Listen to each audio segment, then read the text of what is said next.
What is going on, guys? Welcome back. Commentary for you. As I mentioned in the last video, one of the most clickbait titles ever. 350-pound woman. That's a clickbait in of itself. Claiming she's losing 200 pounds eating fried chicken and cookies. But how do you back that up? With a 15-minute workout video. And we start with driving B-roll, where she said she's going to walk the full park, feed the animals. And just like yesterday, before any exercise can take place, she's having to stop and get a coffee and then continually remind us this is a sugar-free coffee.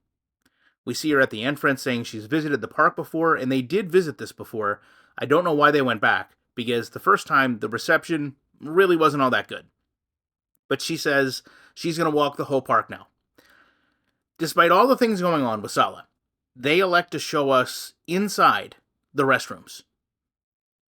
Help me make this make sense. That is what they do. I mean, she said she has to go, but, Sala apparently wants her to just hold it. Or maybe Sala was telling her that Sala wants to hold it. I don't know. But regardless, we're doing a lot of things that aren't working out in this video, if you can't tell. We then see her walking around the park saying that she is actually going to run instead.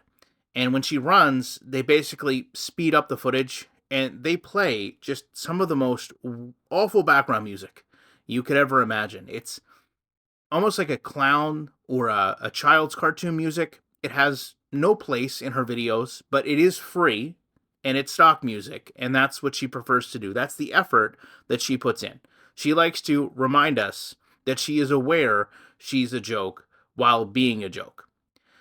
She uses this time to move over to a gazebo where she needs to rest because, as we've learned over the past couple days, any burst of activity must be met with an equal or longer rest period. And here she talks about her new lifestyle, the stamina changes, how she wants to walk every day and inspire and help others. This gazebo reminded me of the time her and Natter went to the park and they went into a gazebo, and she was completely different then, laying down like a total goof to the way she is now. But make no mistake, it's the same person, it's just a different character. She says they picked up some pitas to feed to the animals, and they're intentionally going to take a detour so that she can walk a longer distance. During this video, and I really hadn't thought this before, but during this, I thought to myself, what do all the people around her think about him actively filming her just walking? Because that's what so much of this is. It has got to be the most awkward thing to see, of him just walking, trailing her, beside her, in front of her, just filming someone walking. But it is here she finds the outdoor gym equipment. Now, of course, many of them she cannot use due to her size. It's evident just by looking at her and them. However, she wants to project that it's actually her abaya. And the abaya is the reason she has to be so modest she can't do these exercises. From there, it's just caged animal content. I do find it odd. There's a little bit where she's doing a shuffle and she says, "Oh, it smells like goat." And if you think about it, if you look at the actual visual, after she made the motion is when she got the smell, almost as if she'd kind of gotten a whiff of herself. But just to bring everything back together, this is the same park where everyone questioned the treatment of the animals. Why you would come back here is beyond me. She tries to impersonate an ostrich, and it's clear, this is not about working out. It's not about walking. It's about showing the animals. I mentioned it before. This is why she's struggling. These videos are not getting any views. And here's where the real problem comes in.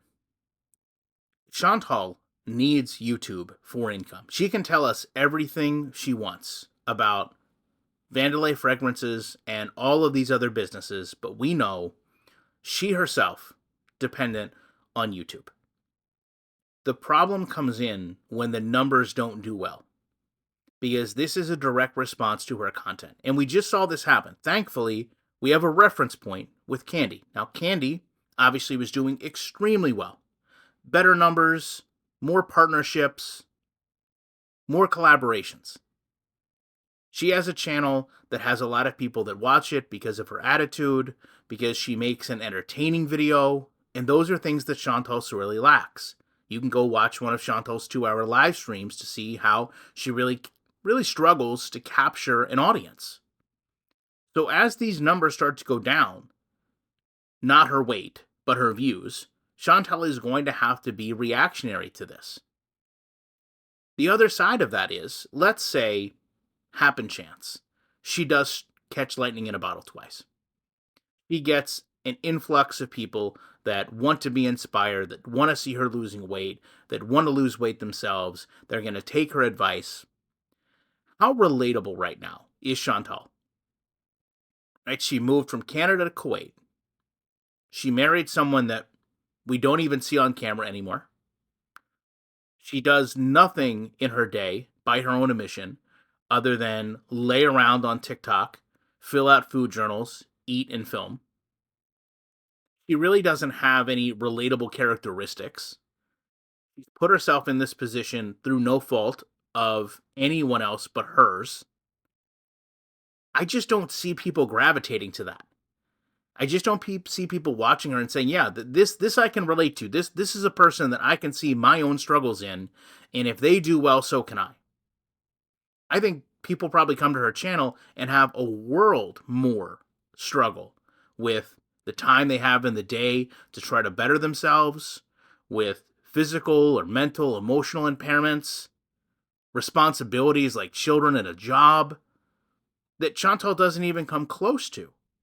I think a lot of people look at Chantal and say, hey, this person really screwed up their life and they have all this free time to fix it and can't, so I've got it pretty good if I'm juggling all these responsibilities, have my own car, have my own home, have all these things going for me, and I'm not that big of a disaster. But the most important part of this is people are going to want to see change. Right? If you're truly going to inspire someone, you have to have that before and after. You have to have that kind of aha moment where you can look at someone and say, wow, they completely changed their lives. Chantal does not have that right now, and she's not getting it. She's literally sitting here and doing the opposite. She's telling us that she's doing it. She's projecting to us, hey, I'm down 15 pounds. I'm down 10 pounds. I'm walking 2 miles. I'm walking 2 hours. But we know different. People relate, in many cases, to the struggle someone goes through, and they want to see that struggle. Chantal doesn't show the struggle in her videos. Chantal shows the mall, getting coffee, the animals. She doesn't show the hard work. And the reality is, she's not showing it because she's not doing it. And that's evident to just about anyone that comes across these videos. And because she's not doing the hard work, she doesn't learn the hard lessons, so she projects them out so easily. That's why the 15-pound loss in 3 days was easy. That's why increasing our stamina comes in 3 days. That's why all this new muscle is in 48 hours. To be fair, if your sleep patterns are so messed up, Chantal, your body can't even build muscle because you're not giving it proper rest to do so. But then again, you're not concerned about actually the facts of what it takes to get yourself in better shape. You're concerned with projecting the most, doing the least, and hoping it saves your channel. None of those things are happening. Love to know your thoughts on this. Appreciate you watching it. Gonna leave you with the top comments from the last video. I will be back as soon as I can with more content.